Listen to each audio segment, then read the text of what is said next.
Hello and welcome to Skill Titan Season 2. So, I would extend a warm welcome to our upcoming guest. Miss, a humble request if you can please introduce yourself. Very good morning. I am Mrs. Tanuja Tangirala, Principal of Pallavi Model School, Boduppal.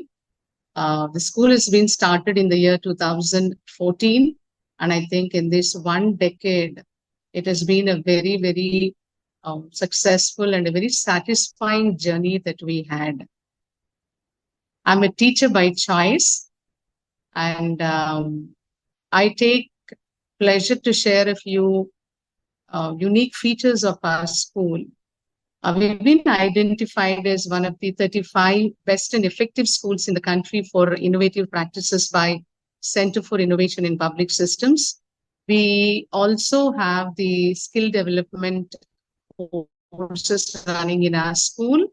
So we are a PM Shri school funded by the central government, and we offer 4 courses, and this is basically for giving away the employability skills. I'm sure you must be aware of this initiative. And last year, 2 students of grade 9 and 10, they have started a startup called DigiGnan. Now they are a registered company with Ministry of Corporate Affairs, and they had their funding from WeHub, also from the state of Telangana. And we have this art program with collaboration of Ministry of Culture and Language. And we do collaborate with the Police Department of Telangana for various awareness programs. And we were awarded as the best school for innovation by CBSE in 2023, the best principal award by CBSE in 2023. And I'm also the Editor and Indian Ambassador for Finland Math. And glad to share that our students had the merit certificate at Future Innovators Fair at IIT Hyderabad. Then we are recipient of Guinness Book of World Records twice. These are just a little, achievements that we could, as a team, come up with. Oh, wow, Miss. Very glad to be Really, over here.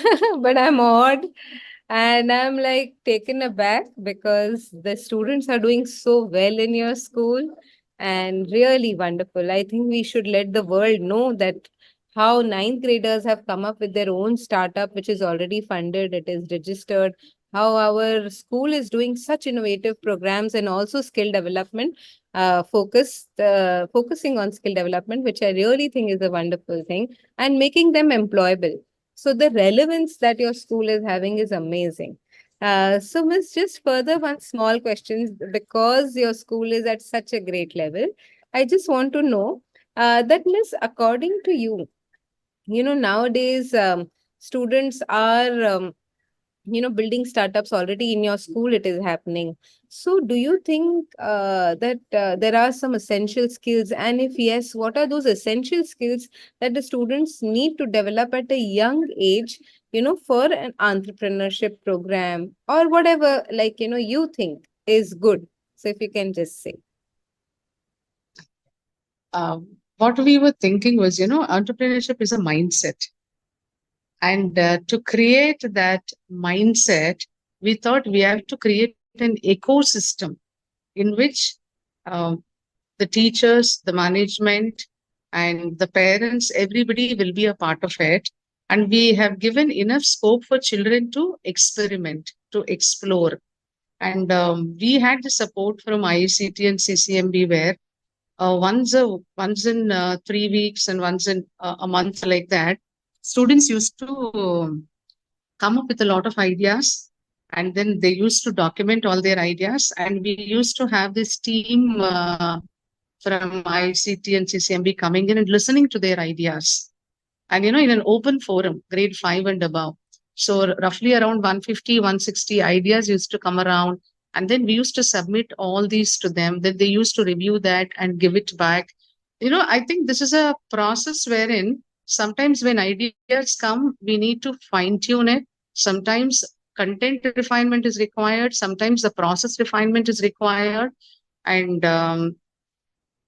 Definitely resources and kind of an incubation center for them to explore with a mentorship was really working well, because last year and year before last, children could make it to the last level of this Atal Innovation Mission, and they were successful at all these um, innovators' ideas and all.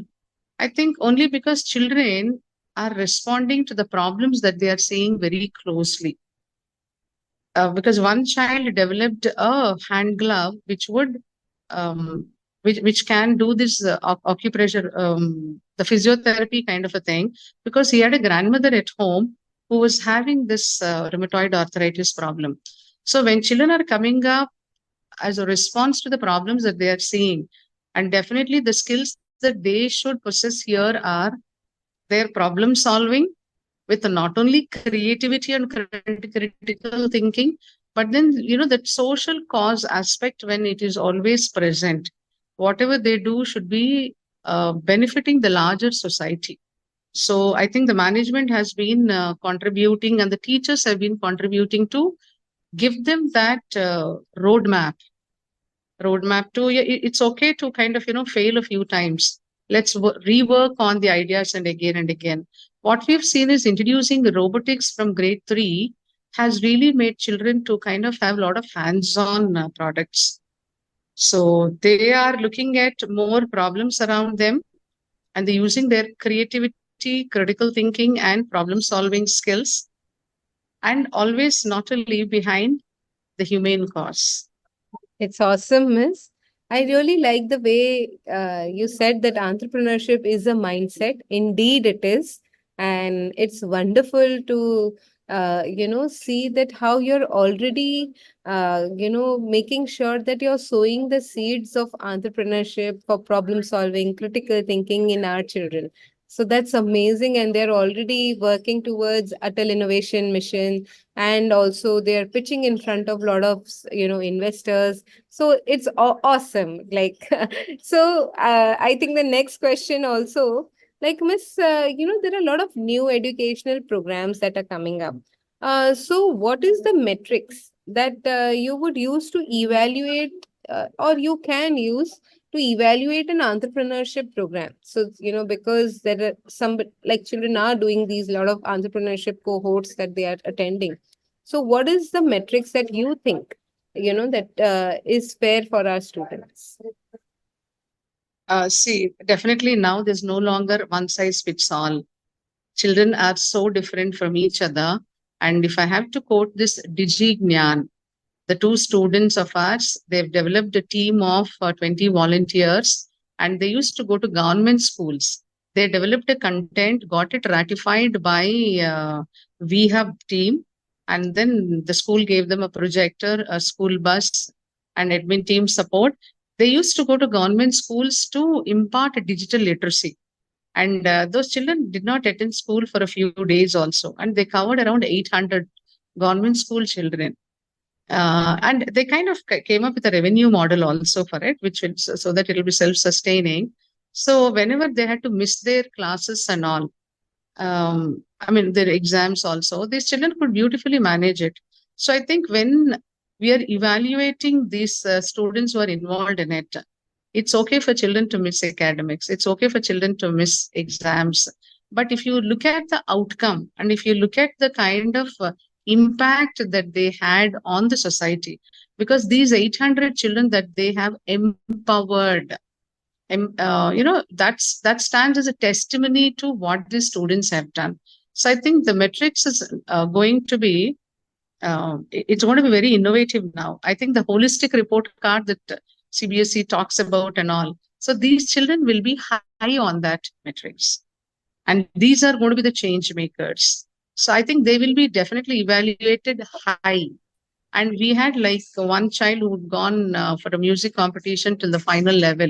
So I think it's just not now, how many marks you've got in an exam, or this definitely can be one of their multiple assessments, and one of the projects, the problem based learning and all. So it's now a combination of different components when we are evaluating these students. That's awesome, Miss. That is actually true. that the way you spoke about like a holistic report card, which is a wonderful thing. So Miss, you are a leader of the school, like you are acting like a CEO. So you are the CEO of the school. So Miss, in today's generation, what are the resources or support that a CEO would need? So for example, if you are already an entrepreneur, so you are already an entrepreneur. But if our students want to become an entrepreneur, so what are the resources that the students would need, to effectively implement entrepreneurship in their company, or even in your school? What are the resources you require? So if something you could tell us about that. Yes, Miss Vidushi. I think, see, I would definitely kind of go back only to Digignan because that's one where we had hands on.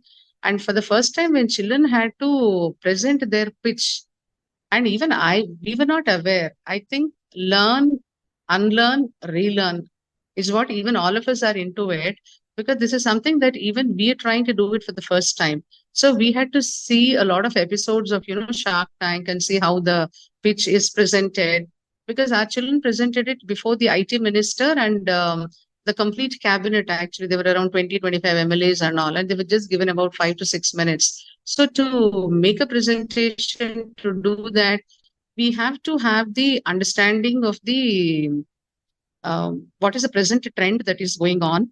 And after getting that, also to execute it, definitely you need the admin support, the transport support, the resources support, because immediately you might not have the resources. So that resources we have to provide it to them, like wherein we gave them a projector, where we gave them, a lot of stationery.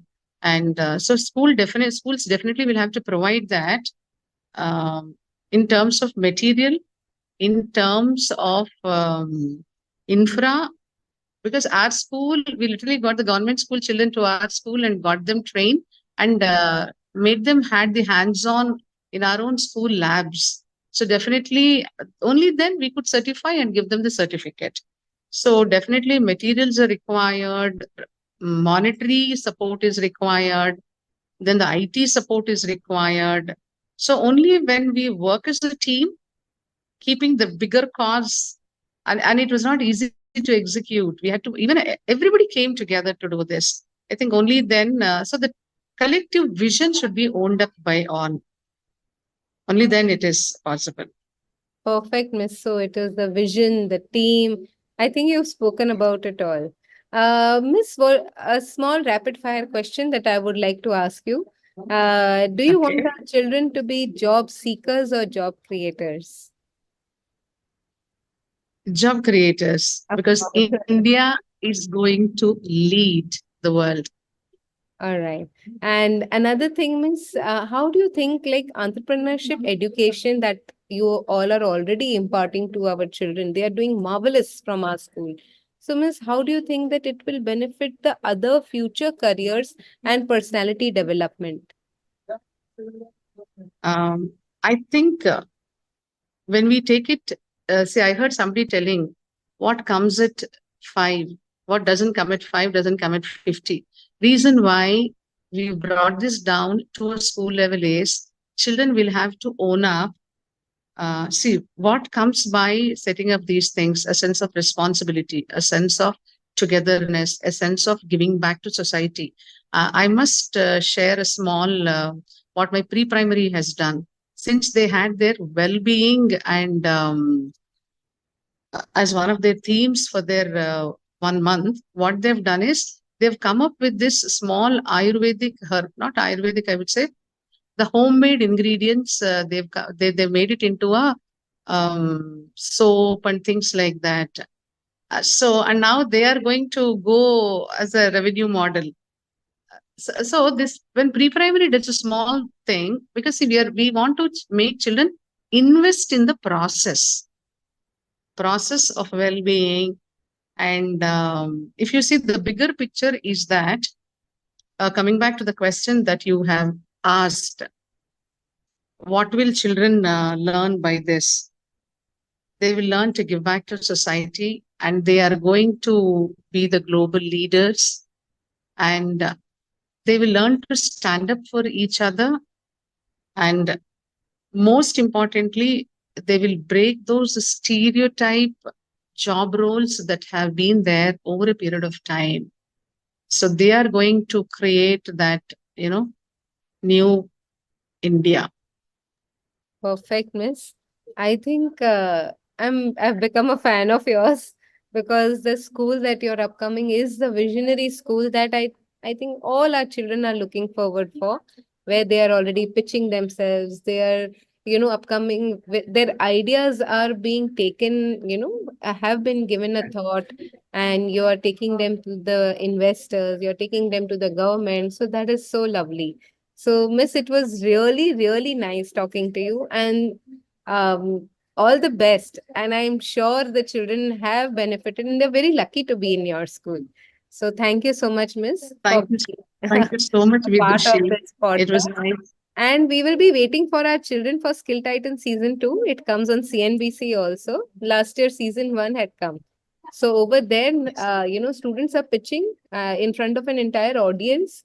And then, of course, when it is showcased on TV, the entire pitch goes to the next level, because the world is watching them. And they start getting funding from calls, funding, mentorship, etc., from all over the world. So, yes, look forward and thank you so much. So, Miss, I'll just stop the recording 1 minute. Pleasure is